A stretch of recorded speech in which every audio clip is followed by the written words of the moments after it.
I see a lot of new coaches, spinning out. Where do I find people? You have to invest in building a brand. Mm-hmm. In fact, here's the one message that I want to leave to somebody who's starting out a coaching business is when I was very early on, one of the kind of giants in my industry hired me as a subcontractor. And after delivering what I needed to deliver to her, she told me that I had no future in this industry and that I was too slow and that I really should find some other way to make money. What I did with that message was I leaned into the fact that I really like detail. I leaned into the fact that I like one-on-one contact with clients.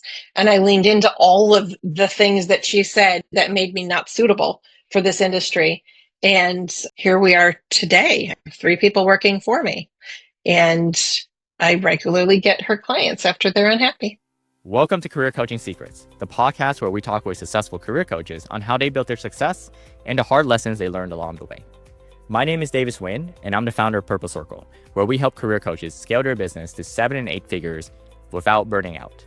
Before Purple Circle, I started and scaled several 7 and 8 figure career coaching businesses myself and consulted with 2 career coaching businesses that are now doing over $100 million each. Whether you're an established coach or just building your practice for the first time, you'll discover the secrets to elevating your coaching business. Okay, welcome to another episode of Career Coaching Secrets podcast. Today, my guest is Krista Morris, a resume and job search expert, a CEO and founder of Virtuoso Resumes and Virtuoso Recruiting. I think that's kind of Italian in that name there, Virtuoso. It is. It is. For over a decade, so she has helped professionals worldwide making last first impressions with powerful resumes, CVs, and LinkedIn profiles. And I'm very grateful to have her on the show. Welcome to the show, Krista. Thank you very much for having me. I appreciate the opportunity to talk. Tell me a little bit more about what inspired you to become a career coach. It's like the best things in life. It was completely by accident, frankly. I was helping people that were underemployed or unemployed and receiving government assistance and helping them beat the system by getting employment and get off the system in the US. And when at one point I had 3 offices, I had 30 employees. As a hiring manager, I had 2 job search centers. We had literally thousands, tens of thousands of clients that we were responsible for. So it wasn't a small operation. The budget was in the millions. We were running very large state programs. And this is a really challenging population to work with. But when I got pregnant with my second son, I could not go back to work. I was really sick. And my son was born, my youngest son, he was born 5 weeks premature. He was so small. He was itty bitty. He screamed nonstop. He was, it was like The Exorcist with, it was just not great. And I was sick. Everybody was sick. It just wasn't a good time. And the HR guy calls me and he says to me, "I have the best news for you, Krista." And I'm thinking, I'm exhausted. I'm covered in baby. It was not a good time in life. And he says, "The best news." And I'm thinking, what? "I got you your job back." Now, hold up. I didn't know I had lost my job. Nobody had told me that I was unemployed. So he says, "You can have your job at a $7,000 pay cut." My edit button, the edit button between your brain and your mouth, it was fully off at that point. And I told him where he could put his job, relatively respectfully, but very honestly and bluntly, where he could put his job and his $7,000 pay cut. And I stayed home and I took care of the little kid, the baby. And he is a teenager now and he's mostly healthy and almost ready to go to college. And in the process of dealing with all of his medical crises, I woke up one morning realizing that I had a skill that I could write resumes and teach people how to get jobs and do career coaching, because I had done that. I had written thousands of resumes in my prior role, thousands. And I had coached thousands of people. I had done interview workshops. I had written curriculum. It was a really big job. And I woke up one morning realizing that that I had a skill and that I could market that and I could do it at night and I could do it on the weekends and I could still make sure that the people I loved who needed me were taken care of. And that he is now 18. That was 18 years ago. And I haven't looked back since. It was the best decision that I could have possibly ever made. So it wasn't even necessarily a decision that I made. You know, you grow by necessity, careers grow by necessity, life happens. The best laid plans don't always work out. And sometimes you have to pivot on a dime. And that's exactly what I did. Yeah, that is a very powerful story. And compared to the other coaches that I've had on the podcast, so right now we're on episode 7, and I'm going to be launching soon. So you'll see also the other episodes. You'll see that naturally most coaches got into career coaching because they either had this skill from the previous role, and they started helping some friends, some people that they knew, and then started to move fully into it. Your story is kind of more powerful and more of like a stronger pivot. It certainly was a pivot. The night before I woke up that morning, I had this dream. And have you seen the Harry Potter movies? Mm-hmm. Has anybody not seen the Harry Potter movies? I don't think so.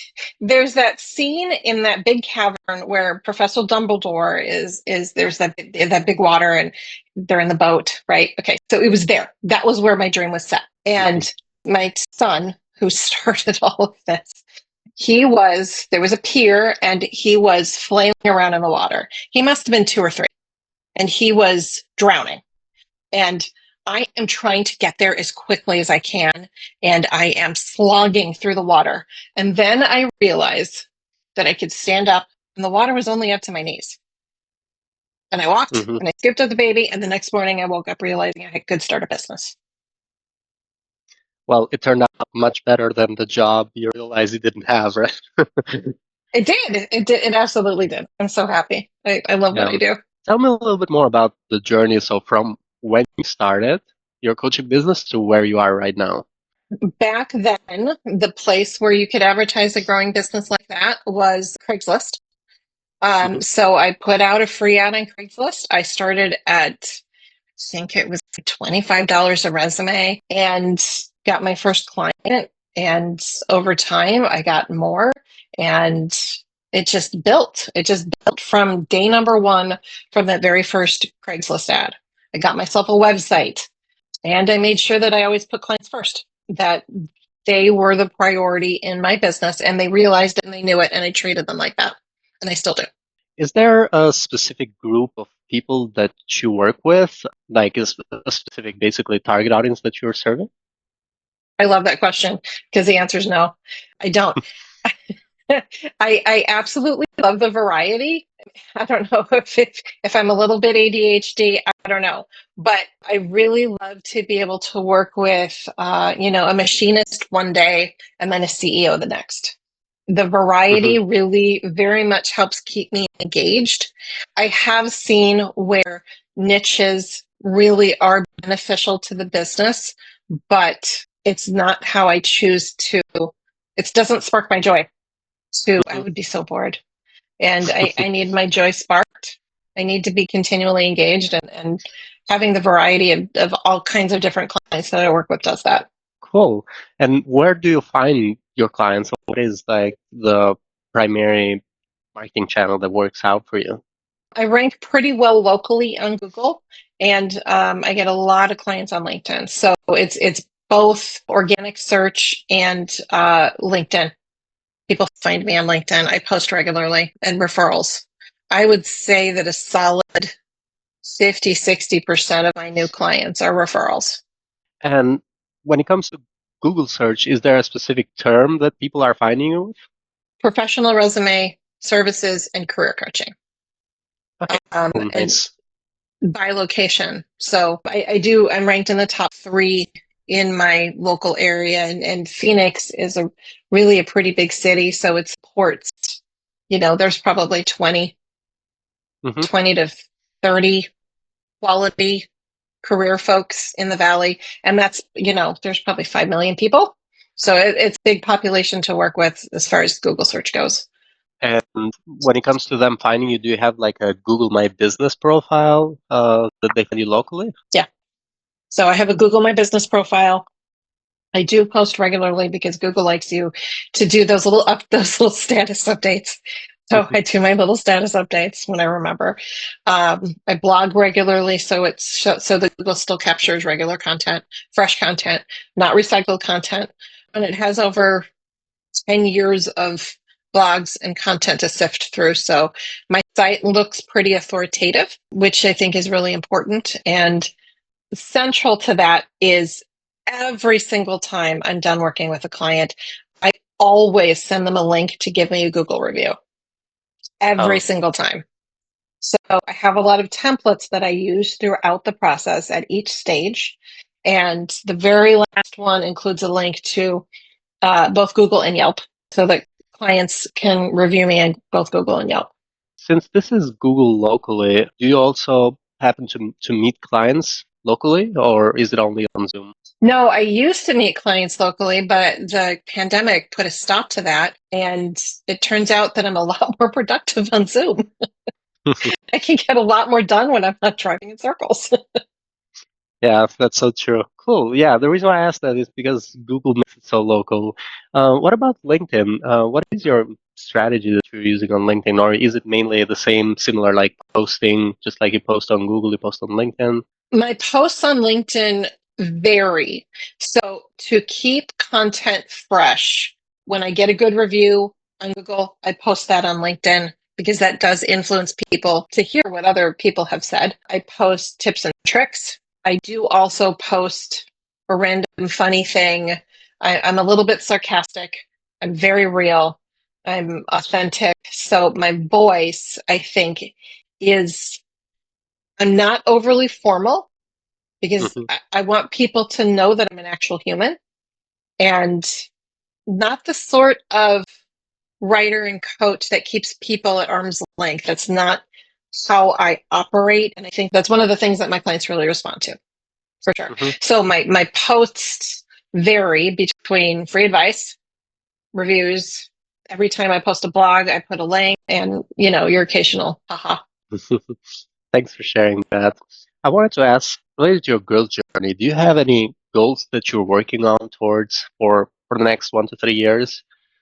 Yes. There's a certification that I'd like to obtain.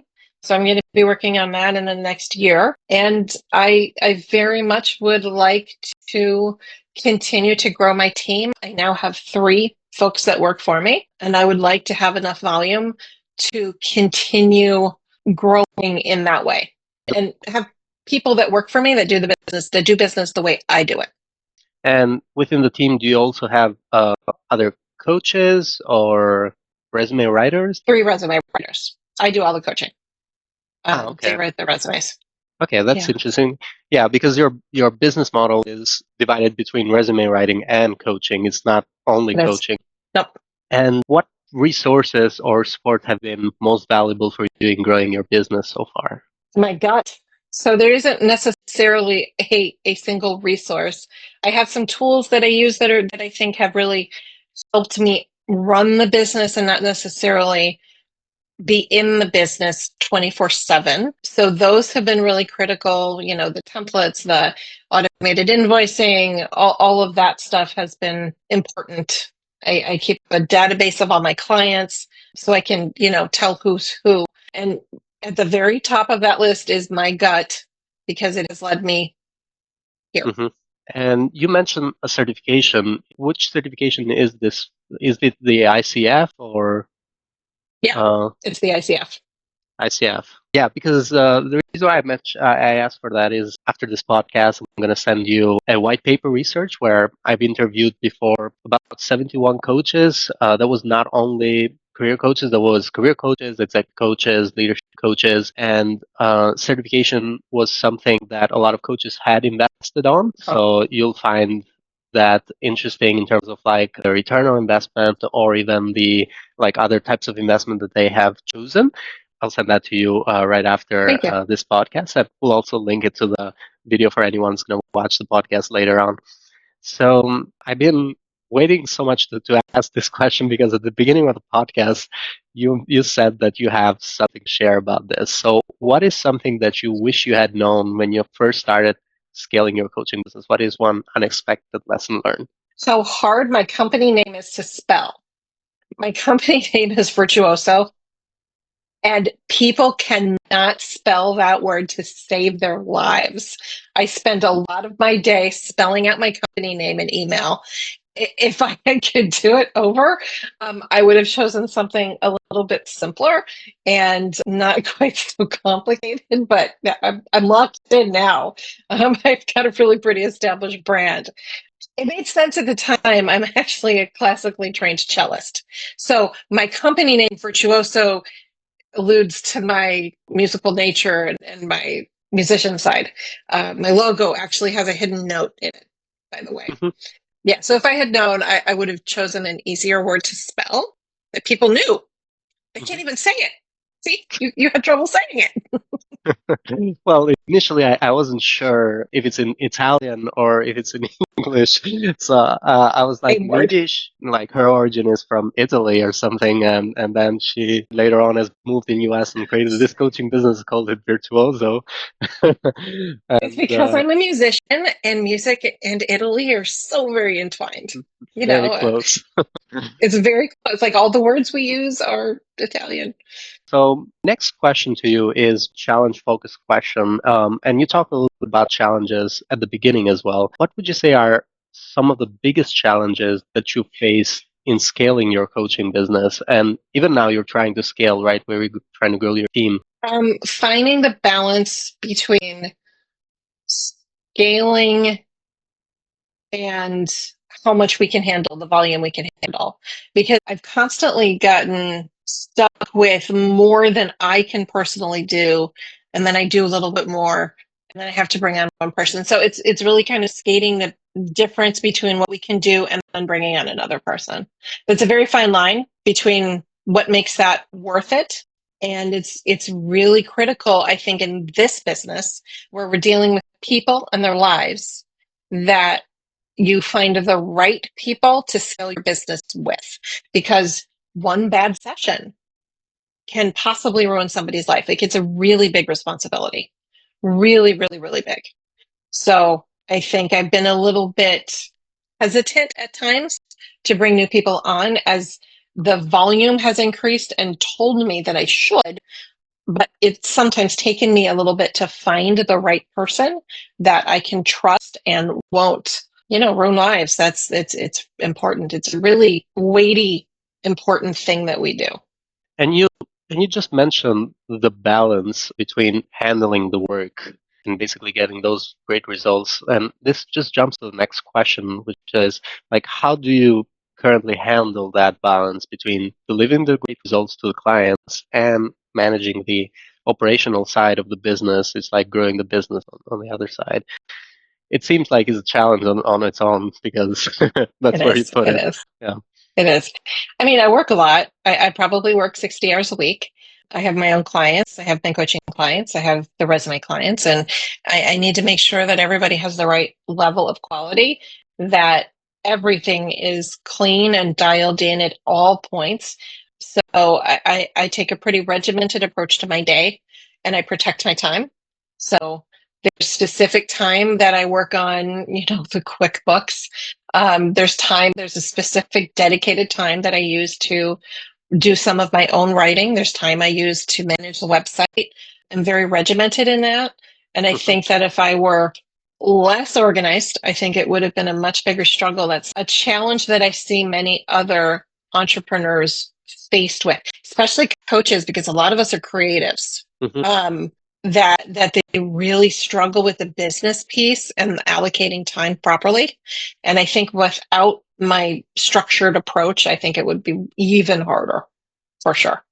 I see Mhm. a lot of new coaches, spinning out, where do I find people? You have to invest in building your brand. Mhm.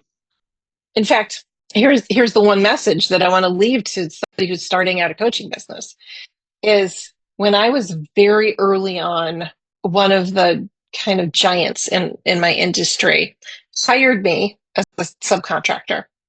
And after delivering what I needed to deliver to her, she told me that I had no future in this industry and that I was too slow and that I really should find some other way to make money. What I did with that message was I leaned into the fact that I really like detail. I leaned into the fact that I like one-on-one contact with clients. And I leaned into all of the things that she said that made me not suitable for this industry. And here we are today. I have 3 people working for me. And I regularly get her clients after they're unhappy. They find me. Well, you're definitely, I would say, a very strong businesswoman in that aspect. And the next question to me is like, what aspect of running your coaching business quotation keep you up at night? If Taxes. there's anything. Taxes. Taxes. It's probably taxes. It's all taxes. No, it's I really hate QuickBooks, and it's the financial part. It's not my bag at all. Hmm. That's probably Well, the one thing. It's not my service delivery. It's not my how well my people are trained. It's not my clients. It's not the product. It's not the results that we're driving. It's all about the taxes and the financial reporting. Ugh. maybe if Trump removes that income tax, that might help a little bit with the process.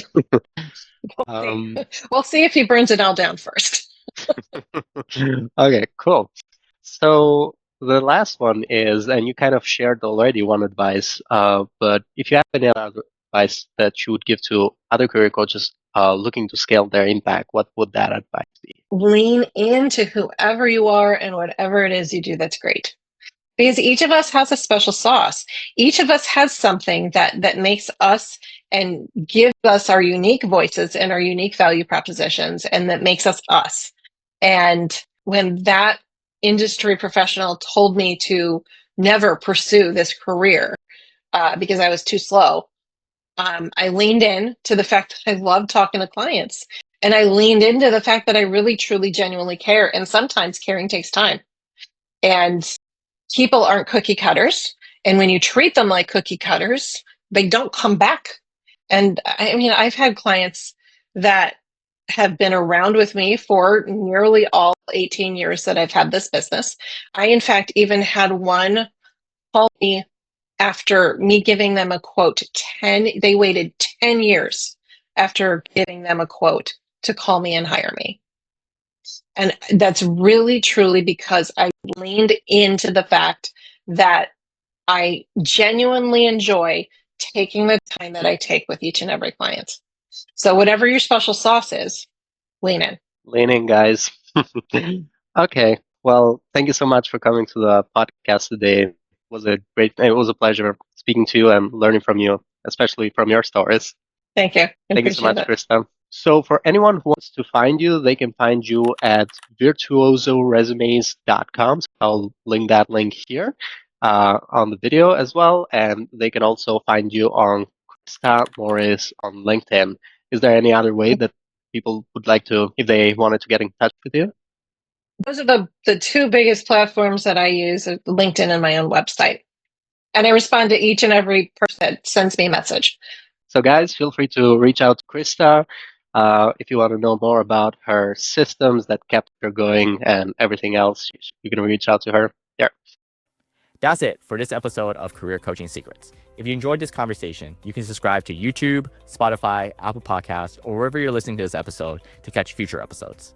This conversation was brought to you by Purple Circle, where we help career coaches scale their business to 7 and 8 figures without burning out.